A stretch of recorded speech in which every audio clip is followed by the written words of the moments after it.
sintonia, troca de experiências e um bate-papo descontraído sobre o Espiritismo na sua manhã. Deusa Nogueira explica a mediunidade no nosso dia a dia. Começa agora, na sua Rádio Rio de Janeiro, o programa Conversando sobre Mediunidade. Amigos ouvintes da Rádio Rio de Janeiro, meu nome é Deusa Nogueira. Estamos nós conversando sobre a mediunidade.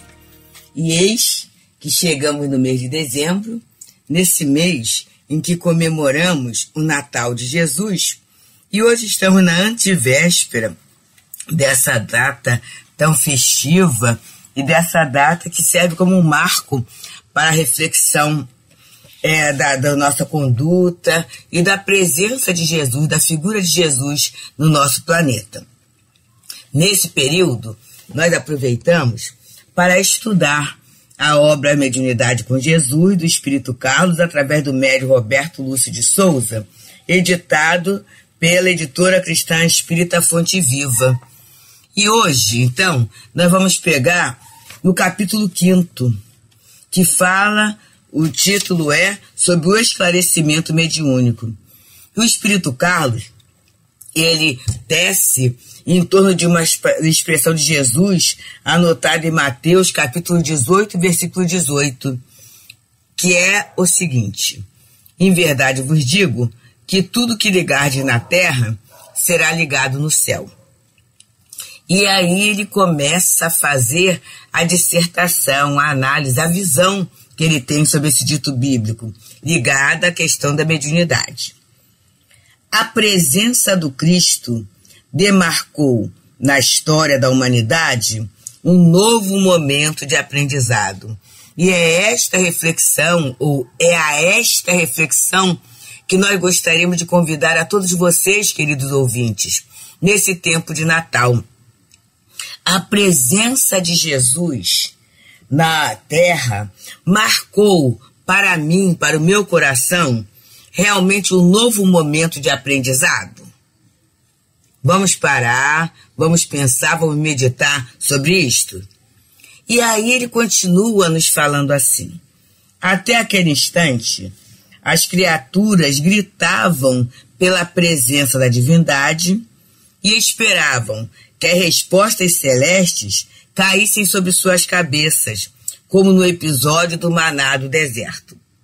Então, a gente via essa questão, que era esperar de Deus, da divindade, tudo, e principalmente tudo que excluísse meu esforço pessoal.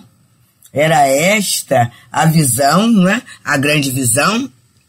E vamos perceber, se a gente muitas vezes não vem a casa espírita, ou não vê a casa espírita, ou não vê a doutrina espírita e a intervenção dos espíritos, essa possibilidade real da intervenção dos espíritos na nossa vida, como uma resposta da divindade, como se fosse maná dos céus. Então eu desejo que os espíritos equacionem toda a minha vida para que eu não tenha trabalho. E se eu não tiver um trabalho, olha como ele diz aqui: a presença do Cristo demarcou na história da humanidade um novo momento de aprendizado. Como é que eu vou aprender? Como é que eu vou crescer sem trabalho? E ele continua, né, a nos falar assim: o mestre conclamou a todos para as suas responsabilidades e afirmou que é chegado o reino de Deus entre os homens. E esse reino de Deus, como diz Jesus, esclareceu que a cada um compete o papel de construtor deste reino, que se materializará através do sentimento de todos os espíritos. E aí, quando fala em construção, todos nós que passamos por episódios de obra, todos nós que passamos por episódio de elaboração de alguma coisa para um conforto, para a consecução de um objetivo, sabemos o trabalho que isso dá. Sabemos o trabalho que isso dá. Sabemos as dificuldades, sabemos dos desafios, mas também sabemos da alegria e da esperança, que é a gente ver aquele projeto realizado. Toda obra tem um projeto. E esse projeto do reino de Deus é algo que Jesus traz. Pessoal, é individual, mas também tem o coletivo. Passa por essas duas vertentes, né? E aí a gente precisa aprender. Porque eu posso falar assim, eu não sei nada de construção. Ou eu posso dizer, as construções que eu fiz até agora não me agradaram, não me aconchegaram, não foram as ideais. Eu estou querendo fazer construções definitivas. Como é que eu faço isso? E aí temos esse grande projeto, que é o projeto do Reino de Deus, na vida de todos nós, na vida de cada um de nós, né? É individual e é coletivo. É muito bonito essa questão, porque temos a lei de sociedade, que é uma lei que não pode ser ignorada. O próprio Jesus, para vir à Terra, ele respeita, né? Ele passa por essa lei.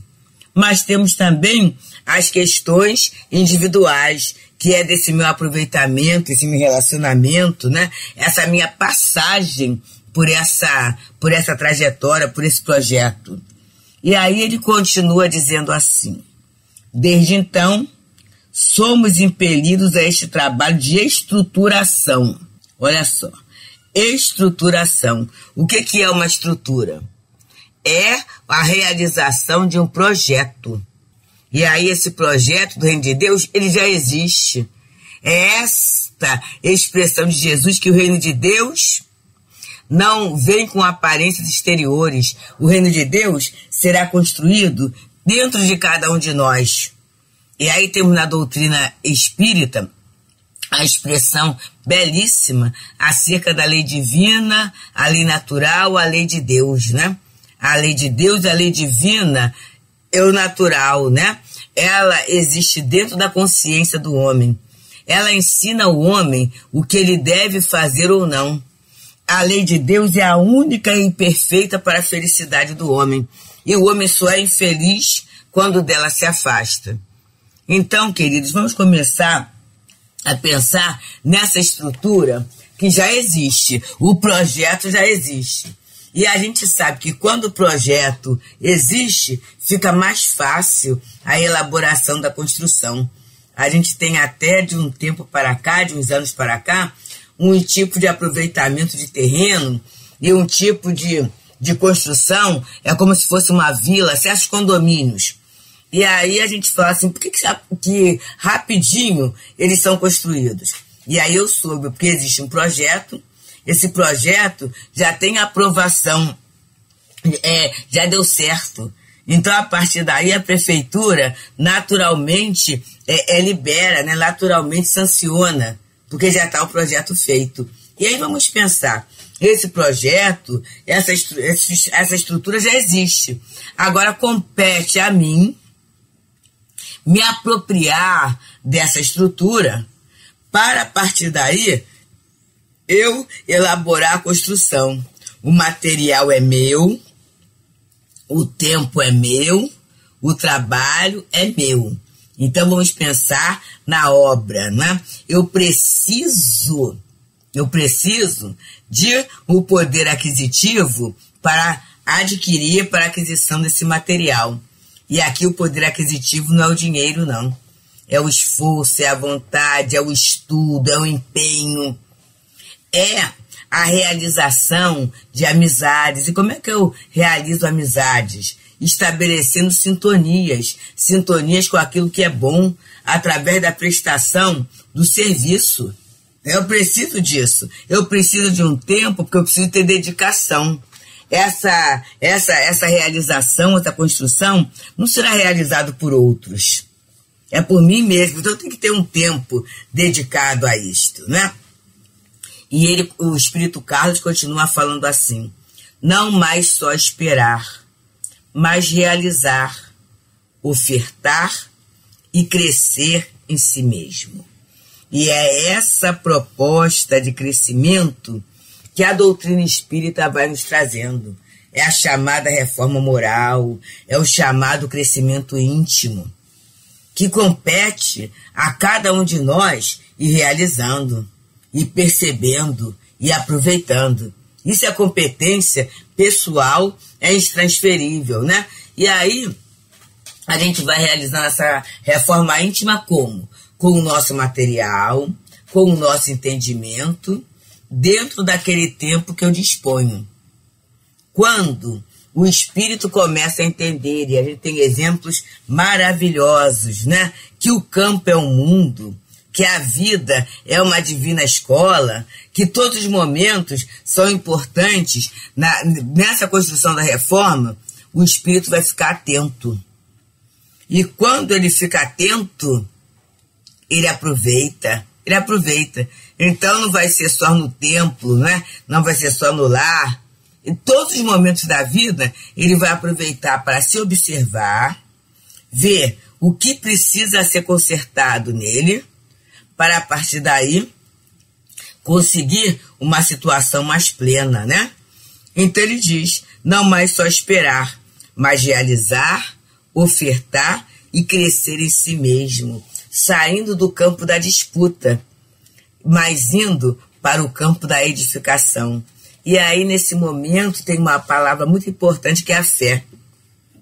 Essa fé que, graças a Deus, a doutrina, para nos facilitar, ela nos traz sobre uma vertente raciocinada. É a nossa fé raciocinada.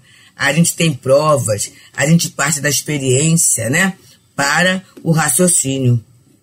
É esse o grande ponto, é esse o grande momento, né? Mas essa forma de raciocinar, de aceitar as verdades espirituais, está lá no livro dos Espíritos, do Evangelho escrito. Depende da maturidade do senso moral. Essa maturidade não tem a ver com a idade. O Evangelho até diz que há adultos, pessoas doutas, pessoas cultas, que não conseguem apreender o sentido da doutrina, do Evangelho de Jesus. Mas existem crianças mal saídas da infância que apreendem todos os detalhes. Então, esse é um processo de amadurecimento nosso, que a gente tem que observar e que a gente pode trabalhar. Estamos então, meus queridos, aqui, meu nome é Deusa Nogueira, estamos pelas ondas amadas da Rádio Rio de Janeiro, no programa Conversando sobre a Mediunidade. E nesse mês de dezembro, nessa antevéspera de Natal, estamos trazendo Jesus e a mediunidade, ou a mediunidade com Jesus. E esse é o título de um livro do Espírito Carlos, através do médium Roberto Lúcio de Souza, editado pela editora Espírita Fonte Viva, né? Espírita Cristã Fonte Viva. E estamos no capítulo 5º, que fala no esclarecimento mediúnico, e o Espírito Carlos analisa uma fala de Jesus, anotada em Mateus, no seu capítulo 18, versículo 18. Em verdade vos digo que tudo que ligardes na terra será ligado no céu. E aí ele continua nos falando assim: as palavras do Cristo, citadas acima, convidam-nos à reflexão e, em especial, os trabalhadores designados para o esclarecimento. E aqui ele já vai falar da atividade do esclarecimento propriamente dita, a atividade mediúnica, os médiuns esclarecedores. A palavra-chave daquele que auxilia em nome de Jesus legitima-se na boa vontade e no sentimento nobre que o visita enquanto ocorre a tarefa. E a gente não pode deixar de esquecer as sublimes expressões quando Jesus vem à Terra. Glória a Deus nas alturas, paz na terra e boa vontade entre os homens, né? Olha a questão da boa vontade sendo trazida por Jesus. Porque muitas vezes a gente fala assim, eu não posso, eu não sei, eu não consigo, eu sou muito inferior, eu sou muito imperfeito. E muitas vezes essa expressão vai legitimando na gente uma má vontade, um adiamento daquilo que nós poderíamos realizar. É claro que com esforço, com trabalho, com desdobramentos, né? Com desenvolvimento de humildade, de pedido de auxílio, saindo um tanto do egoísmo, saindo um tanto das ideias próprias, saindo um tanto do isolamento, para no compartilhamento conseguirmos fazer. Então a boa vontade, ela está relacionada a olharmos a tarefa com amor, a termos o carinho, a termos a gratidão, a termos o respeito com aquilo que nos é dado. Então, a palavra daquele que auxilia em nome de Jesus legitima-se na boa vontade e no sentimento nobre que o visita enquanto ocorre a tarefa. Por isso, o atendimento reveste-se de importância maior, já que o esclarecedor é, naquele instante, um embaixador da mensagem da Boa Nova.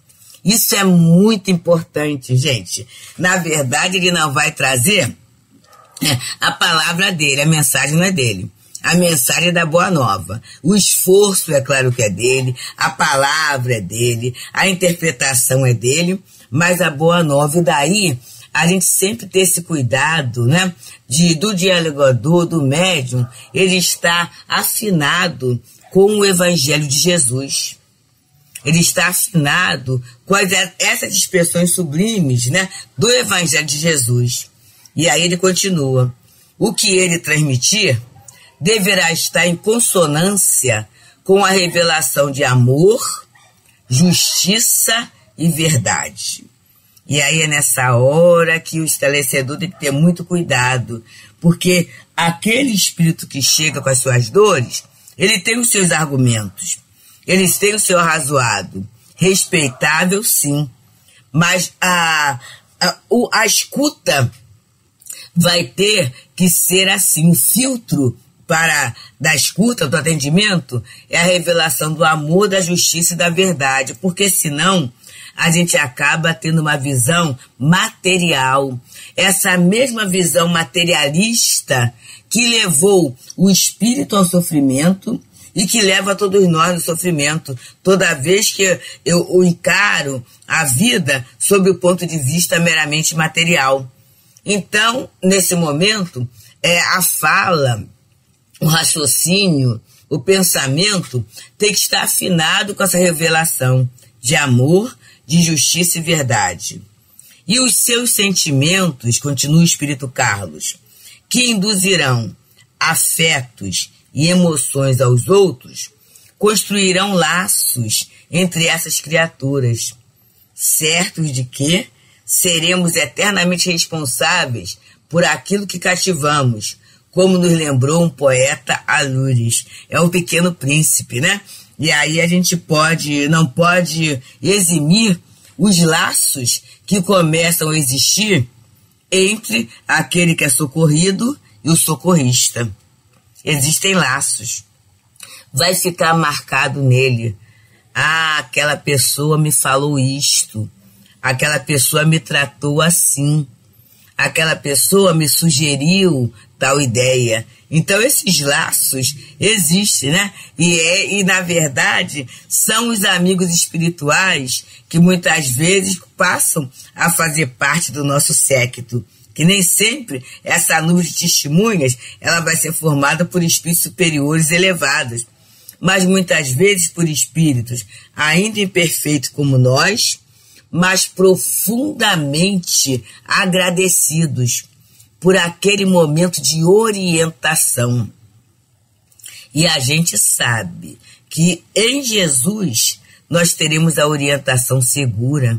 Ele mesmo falou: sou o caminho, a verdade e a vida. Ninguém chegará ao Pai senão por mim. Então, em Jesus, a gente tem essa segurança da orientação. E na doutrina espírita, a gente vai encontrar o elemento facilitador. Facilitador para quê? Para que o Evangelho de Jesus se torne compreensível e aplicável. Então não será apenas o maná dos céus, não será apenas o curativo, não será apenas o remédio, o alívio da dor, mas sim um remédio, uma medicação que há de ser tomada, há de ser ingerida, né?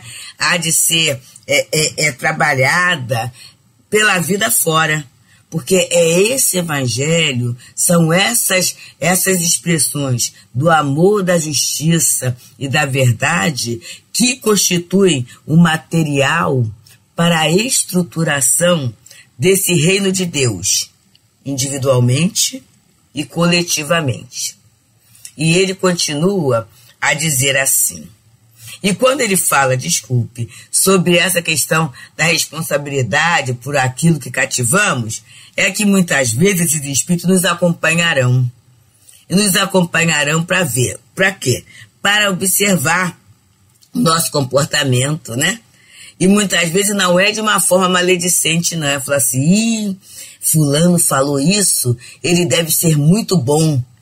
E ele vai ver como é que funciona esse conhecimento, essa revelação de amor, justiça e verdade no nosso dia a dia. Daí o trabalho de extrema vigilância na nossa conduta moral.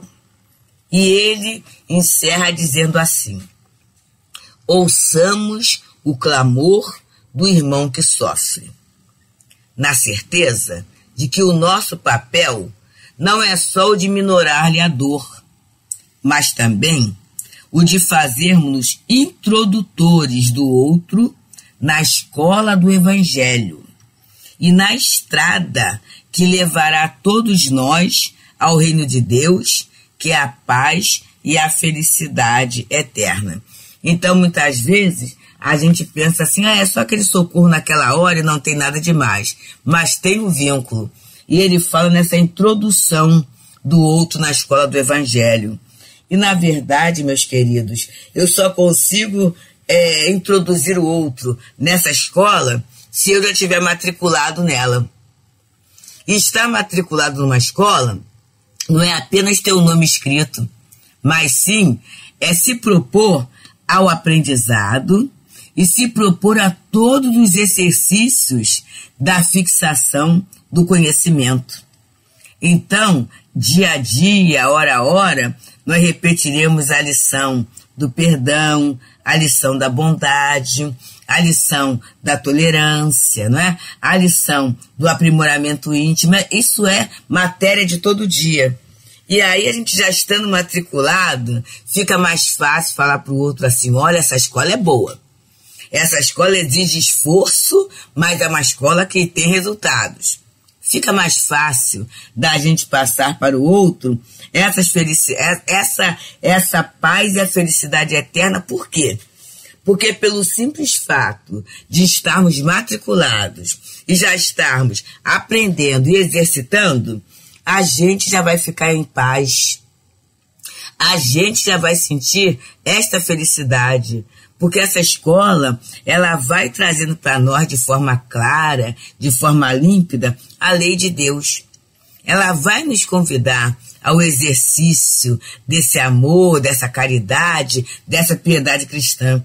Ela vai nos colocar em contato com alunos que estão em séries mais adiantadas.